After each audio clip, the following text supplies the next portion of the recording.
முதல்வர் விஜயின் வெற்றிக்கு எதிராக திமுகவினர் தொடர்ந்த தேர்தல் வழக்கில் 3 வாரங்களுக்குள் பதிலளிக்குமாறு முதல்வர் விஜய்க்கு சென்னை உயர்நீதிமன்றம் உத்தரவிட்டுள்ளது. பெரம்பூர் தொகுதியில் முதல்வர் விஜய் வெற்றி பெற்றதை எதிர்த்து திமுக வேட்பாளர் ஆர்.டி. சேகர் வழக்கு தொடர்ந்திருந்தார். திருச்சி கிழக்கு தொகுதியில் முதல்வர் விஜய் வெற்றி பெற்றதை எதிர்த்து திமுக வேட்பாளர் இனிகோ இருதயராஜ் வழக்கு தொடர்ந்திருந்தார்.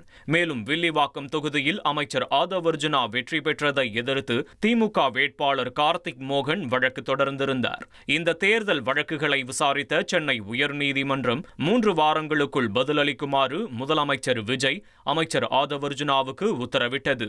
இதேபோன்று திருவண்ணாமலை தொகுதியில் திமுக வேட்பாளர் ஏவா வேலு வெற்றியை எதிர்த்து தவேக வேட்பாளர் அருள் ஆறுமுகம் வழக்கு தொடர்ந்திருந்தார். பெருந்துறை தொகுதியில் அதிமுக சார்பில் வெற்றி பெற்ற எஸ். ஜெயக்குமாரின் வெற்றியை எதிர்த்து திமுக வேட்பாளர் தோப்பு வெங்கடாச்சலம் வழக்கு தொடர்ந்திருந்தார். மேலும் குளச்சல் காங்கிரஸ் எம்எல்ஏ தாரகை, ஊத்தங்கரை தவேக எம்எல்ஏ இளையராஜா உள்ளிட்டோரின் வெற்றிகளை எதிர்த்து தேர்தல் வழக்குகள் தாக்கல் செய்யப்பட்டிருந்தன. சேலம் வடக்கு தொகுதி தவேக எம்எல்ஏ சிவக்குமார், சீர்காழி மதிமுக எம்எல்ஏ கே. சிவக்குமார் ஆகியோரின் வெற்றியை எதிர்த்தும் தேர்தல் வழக்குகள் தாக்கல் செய்யப்பட்டிருந்தன. இதனை விசாரித்த சென்னை உயர்நீதிமன்றம் வெற்றி பெற்ற எம்எல்ஏக்கள் வரும் 21ஆம் தேதிக்குள் பதிலளிக்குமாறு உத்தரவிட்டது.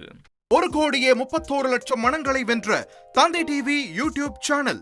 தவிர்க்க முடியாத தம்ப்நெயில், கலக்கலான கான்டென்ட்ஸ். நீங்களும் இந்த குடும்பத்தில் இணைய இப்பவே சப்ஸ்கிரைப் பண்ணுங்க.